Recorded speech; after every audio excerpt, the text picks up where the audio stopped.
હમણાં એક જગ્યાએ હું કાર્યક્રમમાં ગયો અને ગાડીમાંથી નીચે ઉતર્યો ને 4 જણા ઉભા હતા.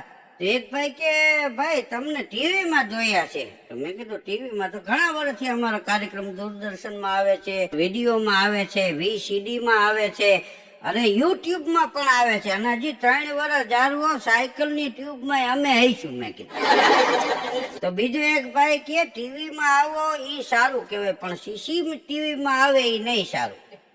મેં કીધું કેમ? મને કે આ સરકાર કાયદો લેવા છે તમારું વાહન લઈને તમે નીકળ્યા હોય અને જો તમે હેલ્મેટ ન પહેર્યો હોય કે ચાલુ વાહને તમે ક્યાંય થૂકો તો એ CCTV કેમેરામાં આવી જાય. મોબાઈલમાં વાત કરતા હોય એ CCTV કેમેરામાં આવી જાય, તમારા વાહનના નંબર આવી જાય અને તમારા ઘેરે પ્રેમથી મેમો પહોંચી જાય કે આવતીકાલે 100 રૂપિયા દંડ ભરી જવા નમ્ર અપીલ. તો મેં કીધું ભાઈ આ તો બહુ સારી બાબત છે. ત્યાં એક બાપા આવીને ઉભા રહ્યા કે એલા શું છે? તો કે આ CCTV કેમેરાની વાત કરી છે.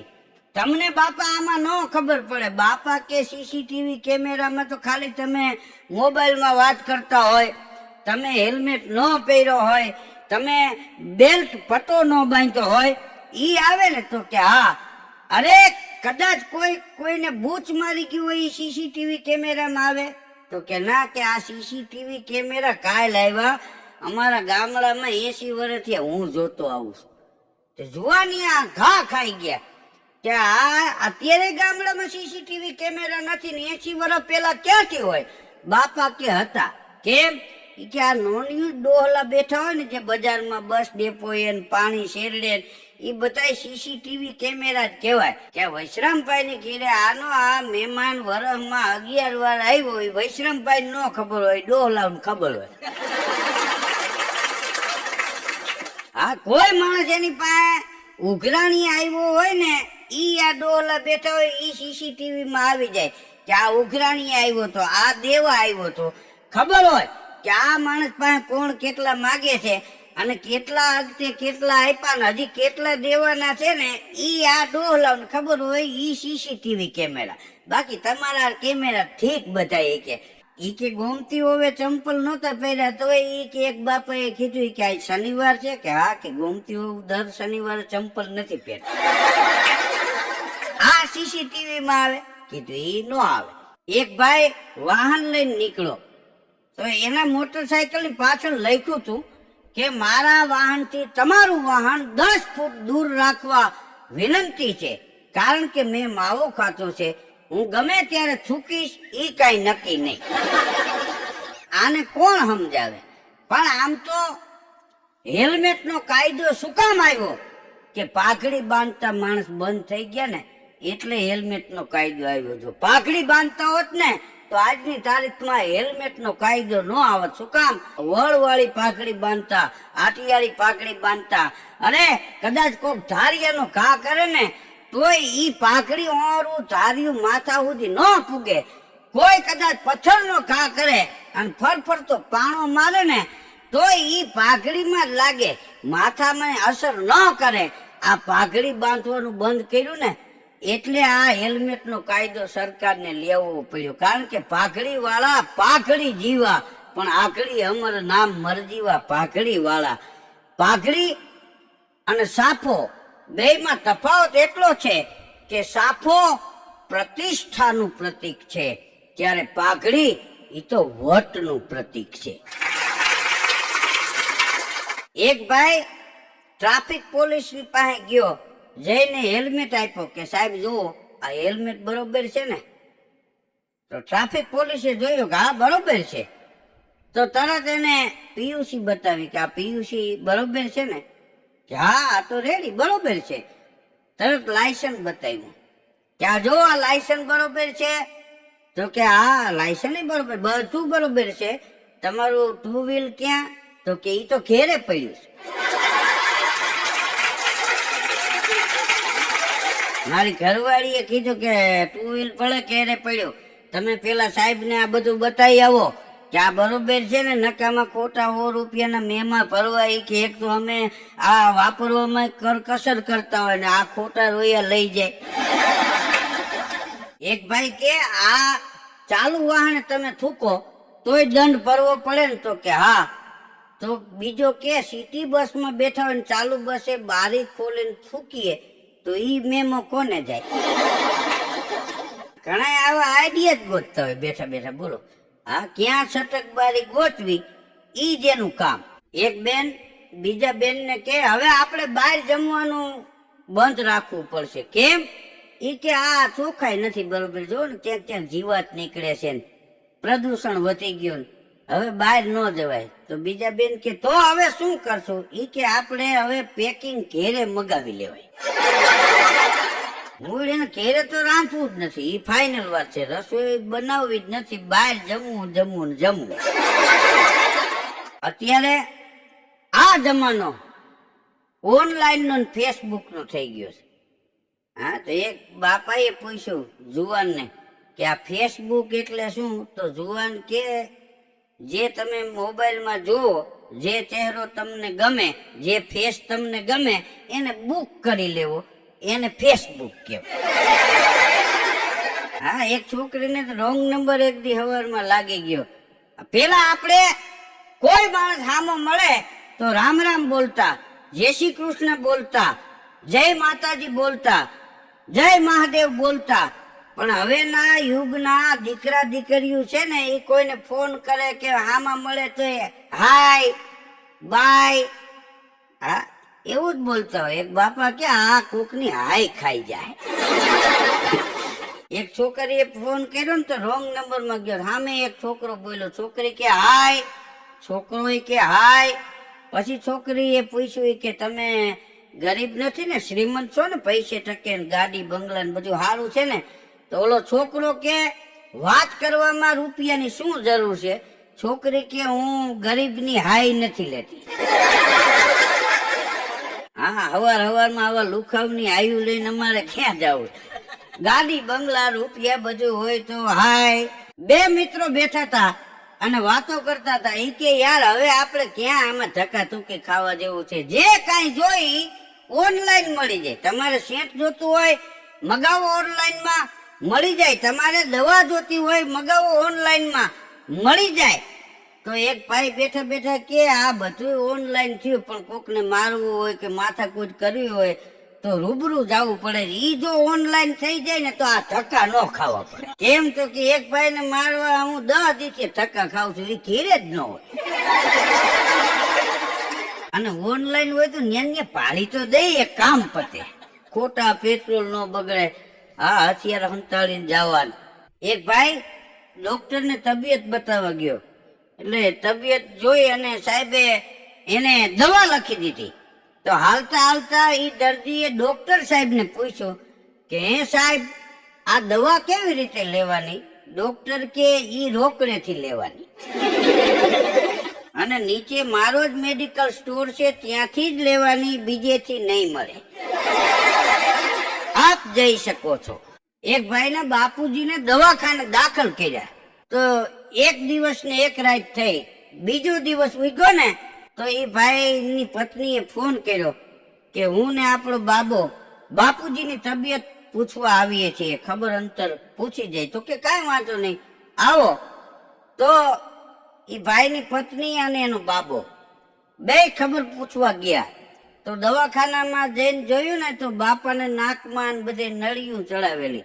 તે છોકરો નળિયું જોઈને એના મમ્મીને કે આ દાદાને તો ચાર્જિંગમાં મૂક્યા લાગે. એક ભાઈની ઘરવાળી ગુજરી ગઈ. તો માણસો લોકાઈ આવતા હતા. એમાં એનો મિત્ર આવ્યો અને આવીને બેઠો, આશ્વાસન આપ્યું અને પૂછ્યું એ કે આ ભાભીને અચાનક આ શું થઈ ગયું? કઈ બીમાર તો હતા નહીં, નકર તો આપણે 2 દી પહેલા જ ફોનમાં વાત થઈ હતી. તો કે ના ભાઈ, એવું કઈ નહોતું. તો એ કે અમે બેઠા હતા સાંજે બહાર ખુરશી નાખીને, તો મને કે તમારે ઠંડુ પીવું છે? તો મેં કીધું હા, તારા માટે ચા બનાવી, મને ઠંડુ આપ. તો કે મને ઠંડુ બનાવીને એને ગ્લાસ આપ્યો, એના માટે એને ચા બનાવી, કપ લઈ અને ચા પીવા બેઠી. હું ઠંડુ પીતો તો, એ ચા પીતા હતા.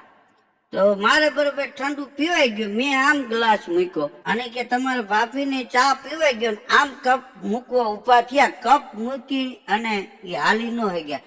ન્યા તરત ને તરત પડી ગયા અને એનો જીવ નીકળી ગયો.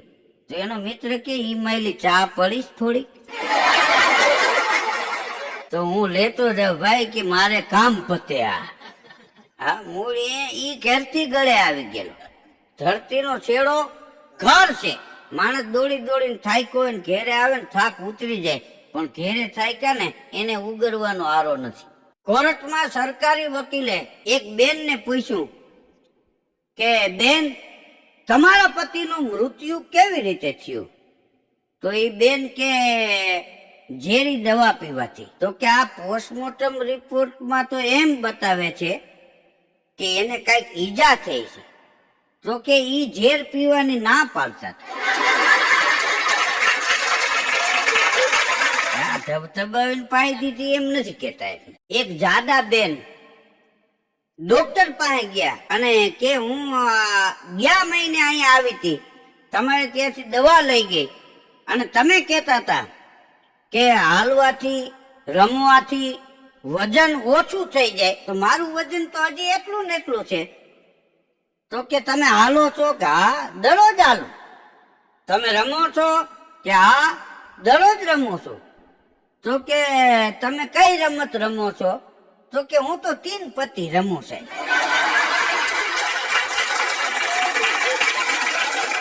અને ઘણી વાર ખોટામાં હાલું છું. હવે સાહેબ ને એમ કે કોઈ હુડો રમતા હોય, કોઈ રાસ રમતા હોય, કોઈ ટીટોળો રમતા હોય, કોઈ દાંડિયા રાસ રમતા હોય, એવું રમતા છે ને સવારમાં વોકિંગમાં હાલતા છે. પણ આ ઈ માયલી એકે રમત નહોતા રમતા, 3 પત્તી રમતા હતા.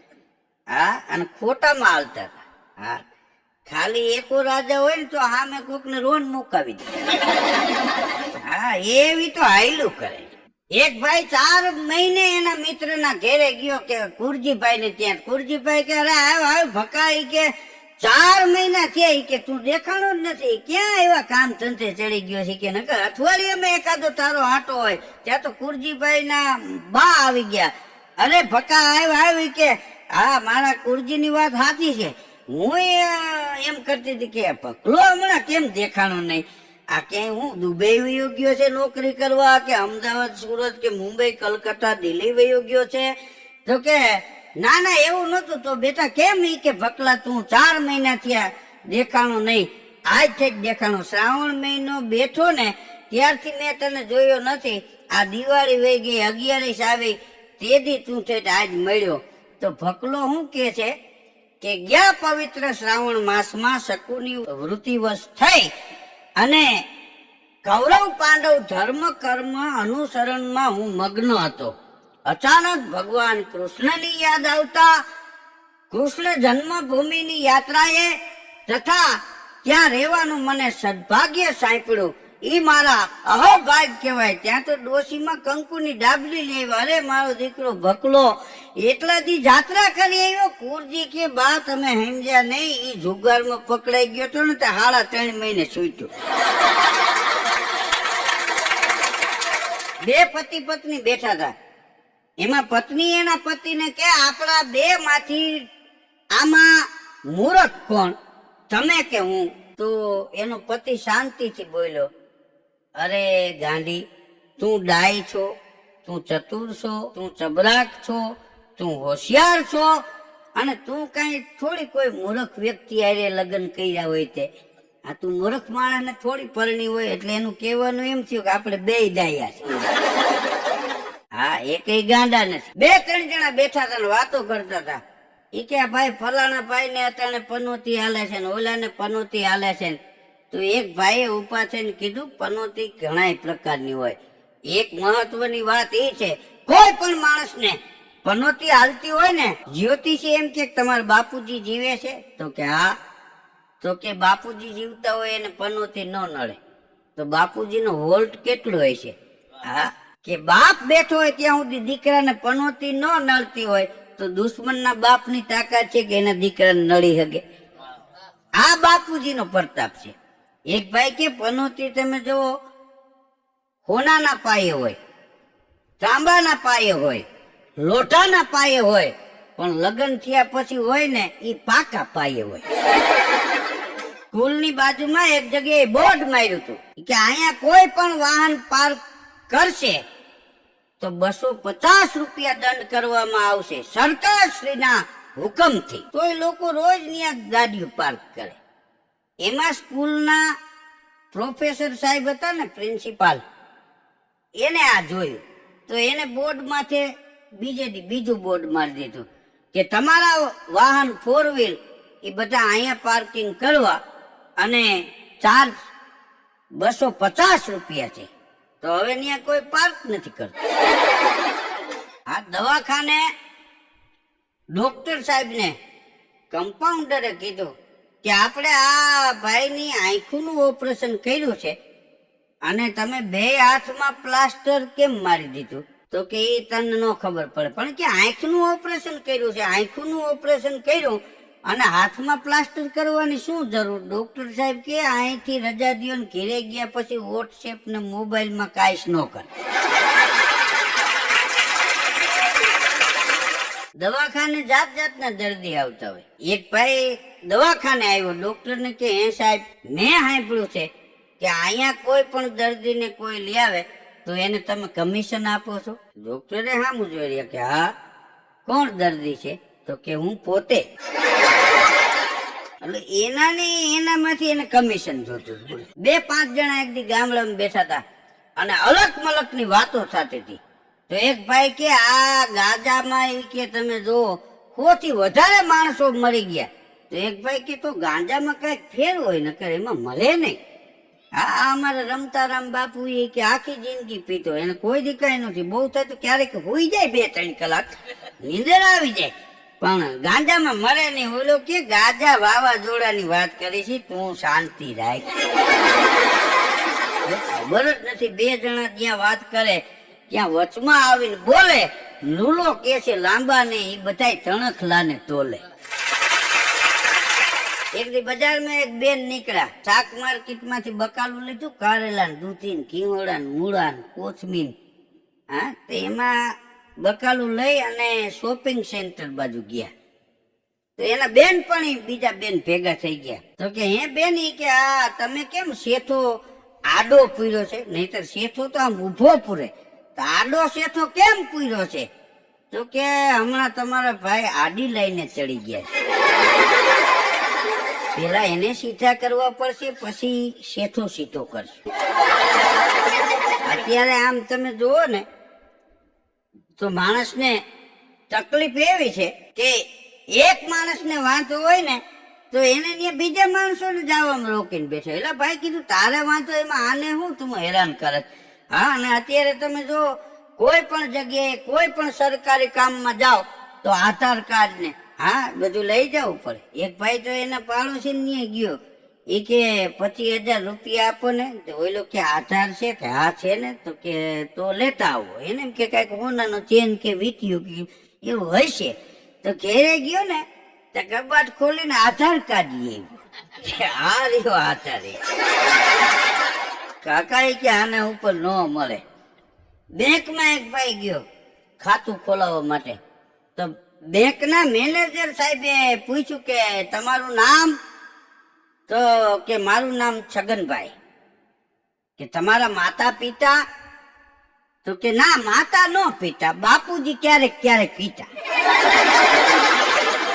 માતા તો ભગવાનના ઘરના માણા. હા, ઈ કોઈ દી થોડા પીવે. બાપુજી તો આ મોટું કુટુંબ લઈને બેઠેલા અને આખા પરિવારમાં ઈ 5-7 ભાઈઓમાં મોટા ને બધાના દીકરા દીકરીઓ 50 માણસનો પરિવાર, આવડું મોટું કુટુંબ લઈને બેઠા હોય ને તો મોટા ને તો કોઈ ક્યારેક પીવું પડે. આ નહીતર થોડું આ બધું ભેગું હાલે. હવે સાહેબ એને માતા પિતાનું નામ પૂછતા હતા. હા, અને ન્યા પીવાની ખોળીને બેઠો. ઈ કે સરકારની કેટલી ખબર છે, બોલો, માતા પિતા. આપણા ગુજરાતમાં એમાંય ગુજરાતી કેવા પાકા, ક્યાંય પાછા ન પડે. એને ભાષા ન આવડતી હોય ને ત્યાં ઈ શેઠ થઈ જાય. હા, ઈ વાંદરી પાનું કહેવાય. કારણ વાંદરી પાનું એનું નામ કહેવાય કે તમે કોઈ પણ પાનું લ્યો અને પોઈન્ટ કહાઈ ગયા હોય ને ખુલતો ન હોય નટબોલ, તો એ વાંદરી પાનું મારો એટલે ખોલી નાખે.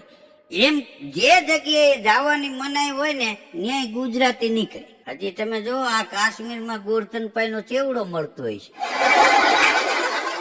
હા, લીલી ચટણી, હા, મયુરના ભજીયા, આ કઈ જેવી તેવી જમાવટ છે. ગુજરાતી એવા પાકા હોય કે ઈ દુકાનેથી બહાર જતા હોય ને તો નોકરને બોલાવી કે હું એક વ્યવહારિક કામે જાઉં છું, ફલાણા ભાઈ ની ઉઘરાણી કરવાની છે, પછી ફલાણા ભાઈ ના બાપુજીનું બહેણું છે, પછી ફલાણા ભાઈ ના છોકરાને જોવા આવે છે, એ અમને ઓળખે છે એટલે ન્યાય જવું જોઈએ. 3-4 ઠેકાણે થઈને હું 2 કલાક પછી આવી, દુકાનનું ધ્યાન રાખજે. તો કે હા છે, જાઓ તમે તમારે. તો બહાર નીકળીને સામે વાળાની દુકાને જાય, એ કે ભાઈ હું બહાર જાઉં છું, મારા નોકરનું ધ્યાન રાખજો. હવે સીસીટીવી કેમેરા આવી ગયા છે એટલે કોઈને કહેવાની કોઈ જરૂરિયાત નથી. જે કાંઈ ઘટના બની હોય એ સીસીટીવી કેમેરો ખોટું ન બોલે. હજી માણસ ખોટું બોલે કે ફલાણા ભાઈ નહોતા આવ્યા, પણ સીસીટીવી કેમેરો એમ કે એ આવ્યા હતા ને આટલા વાગે ને આટલા સેકન્ડ જ આવ્યા હતા. એક બાપા એના જમાઈને કે લગ્નમાં હું મારી દીકરીને નવી કાર લઈ દઉં છું. તો એના જમાઈ કે ભાઈ કાર લઈ ગયો તો વાંચો નહીં, એ સારી બાબત છે, પણ તમારા નામને લઈ દેજો. કેમ? ઈ કે આ જ્યાં ત્યાં દંડ ભરવા પડે એ કોણ ભરશે? હા, ઓલો મેમો એને ભરવાનો એમ.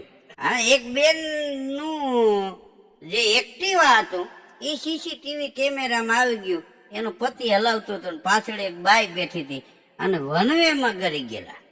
તો એ બેનના નામનું એક્ટિવા હતું તો એના નામનો જ મેમો આવે. તે 100 રૂપિયાનો દંડ આવ્યો, મેમો આવ્યો. તો એ બેન મેમો લઈને ગયા આરટીએ. એ કે ભાઈ આ મારે મેમો આવ્યો છે. તો કે એ તમારે ભરી જ દેવો છે. ભરી હું ના નથી પડતી, 100 રૂપિયા નહીં 125 લઈ લ્યો, પણ આ પાછળ કોણ બેઠી છે એ મને ઓળખાવી દો. એટલે આ ઉપયોગી છે અને તકલીફ કરાવતા છે. હા, આમ તમે જોવો તો જરૂર પ્રમાણે યુઝ કરે તો ન વાંધો આવે. સીસીટીવી કેમેરા કામનાય છે, નકામનાય છે. સારી બાઇક છે, એનો ઉપયોગ થવો જોઈએ. અગ્નિ રસોઈ બનાવવા માટે સારી છે, પણ માથે કેરોસીન છાંટીને હળગો એ અઘરી છે. આપ સૌએ શાંતિ જાળવી અને આ હાસ્યની વાતોનો રસથાળ માણ્યો એ બદલ આપ સૌનો ખૂબ ખૂબ આભાર, ધન્યવાદ.